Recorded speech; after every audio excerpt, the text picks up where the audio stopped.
আগামীতে সে আবারও বাংলাদেশে আসতে চায়, আর্জেন্টিনা দলকে নিয়ে আসতে চায়, বাংলাদেশের সাথে সে খেলতে চায়, এরকম অসাধারণ অসাধারণ আনন্দঘন একটা মুহূর্ত সে আমাদের সাথে শেয়ার করেছে। এবং আমি বলবো যে সে শুধু একজন ভালো ফুটবলার এবং বিশ্ববিখ্যাত একজন গোলকিপারই নয়, সে খুবই একজন ভালো মনের মানুষ।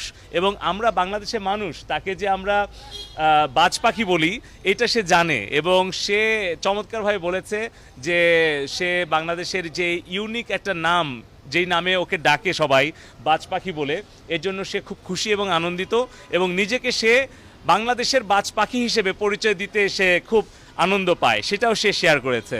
তো আমরা খুবই আনন্দিত। আমি মনে করি যে এমি মার্টিনেজের বাংলাদেশ সফরটা বাংলাদেশের মানুষের জন্য যেরকম একটা আনন্দের এবং গর্বের, পাশাপাশি বাংলাদেশ সম্পর্কেও সারা বিশ্বের কাছে এমি মার্টিনেজ বাংলাদেশের একজন অ্যাম্বাসেডর হয়ে, বাংলাদেশের মানুষের একজন ভালোবাসার একজন মানুষ হয়ে বাংলাদেশকে সে সারা বিশ্বের বুকে একটা পজিটিভ ব্র্যান্ডিংয়ের জায়গাও নিয়ে যাবে। তো আমরা আশা করি যে এমি মার্টিনেজের বাংলাদেশের সফরের মধ্য দিয়ে বাংলাদেশ থেকে বিশ্বমানের ফুটবলার, বিশ্বমানের গোলকিপার আগামী দিনে শিশু কিশোররা হওয়ার জন্য অনুপ্রাণিত হবে। পাশাপাশি বাংলাদেশের তরুণদের জন্য এমি মার্টিনেজের এই সফরটি অনেক অনুপ্রেরণা এবং উৎসাহের হয়ে থাকবে। এই 11 ঘন্টার মধ্যে একটা ঘন্টা কি পাবলিকলি রাখা যেত না? আসলে এটা আমি একদমই এটার বলার মতো জায়গায় বা দায়িত্বে আমি নাই। আসলে আমি যেটা এসেছি, জায়েদ এবং গালিব তারা দুই ভাই, তারা আসলে খুব তরুণ বয়সে তাদের আইটি জীবনটা শুরু করেছিল। আমি ওইটাও বলেছি এমি মার্টিনেজকে, আমরা যখন ইন্টারভিউ করি ওকে, আমি জায়েদ এবং গালিব আমরা তিনজন ছিলাম, ওর সাথে একটা আড্ডার মতো হয়েছে, আমরা খুবই এনজয় করেছি, ও খুব এনজয় করেছে। এবং আমরা আমাদের ইন্টারভিউ শেষে ওকে একটা গালিব এবং জায়েদের পক্ষ থেকে, নেক্সট ভেঞ্চার্সের পক্ষ থেকে আমরা একটা বাজ পাখি অর্থাৎ ঈগল আমরা তাকে উপহার দিয়েছি, এবং আমাদের নদীমাতৃক বাংলাদেশের একটা পাটের তৈরি নৌকা একটা দিয়েছি, বঙ্গবন্ধুর একটা বই আমরা দিয়েছি। এবং আসলে যেটা ব্যাপার ছিল যে এটা সম্পূর্ণ একটা প্রাইভেট ইনভাইটেশন ছিল, মানে এই যে ফান্ডেড নেক্সট যেই কোম্পানি, যেই প্ল্যাটফর্মটা বিশ্বের 90 লক্ষ মানুষ ব্যবহার করছে, এই আইটি প্ল্যাটফর্মটাতে সরাসরি যুক্ত আছে প্রায় 36,000 আর্জেন্টিনার আর কি তরুণীরা।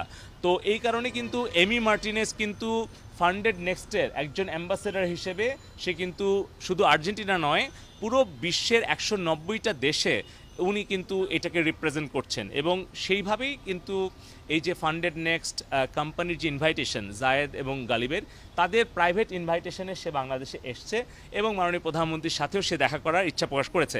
যেহেতু সময়টা খুব স্বল্প, এই কারণে আসলে আমরা আর এটার কোনো পাবলিক ইভেন্ট বা এইটা আয়োজনের সুযোগটা আমরা পাইনি, কিংবা আমরা আসলে সেই সুযোগটা আমরা পাইনি। তবে এই 11 ঘন্টার মধ্যে সে যে বাংলাদেশ ভিজিট করতে রাজি হয়েছে, অতএব ওই সুযোগটা আমরা হারাতে চাইনি, যে অন্ততপক্ষে একটা প্রাইভেট কোম্পানি, একটা আইটি কোম্পানি নেক্সট ভেঞ্চার্স তাদের আমন্ত্রণে যে আসছে, সেটাকেই যাতে অন্ততপক্ষে ভালোভাবে সফলভাবে আয়োজন করা যায়, তার জন্যই আমরা আসলে সরকারের পক্ষ থেকে সহযোগিতা করেছি।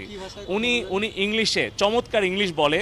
এমি মার্টিনেজ ও কিন্তু যখন প্রথমে ইংলিশ ক্লাবে খেলার সুযোগ পায় আর্সেনালে, তখন সে ক্যামব্রিজ ইউনিভার্সিটি থেকে একটা কোর্স করে, এবং আমি খুবই খুশি হয়েছি, আনন্দিত হয়েছি। এত চমৎকার ইংলিশ বলে এমি মার্টিনেজ। তো ও কিন্তু খুবই সাবলীল ভাষায়, খুব আন্তরিকতার সাথে ইংলিশ ভাষায় সে ইন্টারভিউ অংশগ্রহণ করেছে। এবং আমার বিশ্বাস যে ইন্টারভিউটা যখন আপনাদের কাছে যাবে, আপনারা নিজেরাও খুবই আর কি উপভোগ করবেন।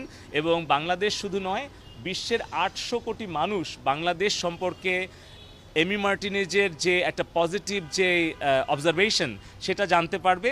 এবং এটা আগামী দিনের ভবিষ্যৎ প্রজন্মের জন্য একটা উৎসাহ এবং অনুপ্রেরণার একটা ইন্টারভিউ হিসেবে থাকবে এবং ভিজিট হিসেবে থাকবে।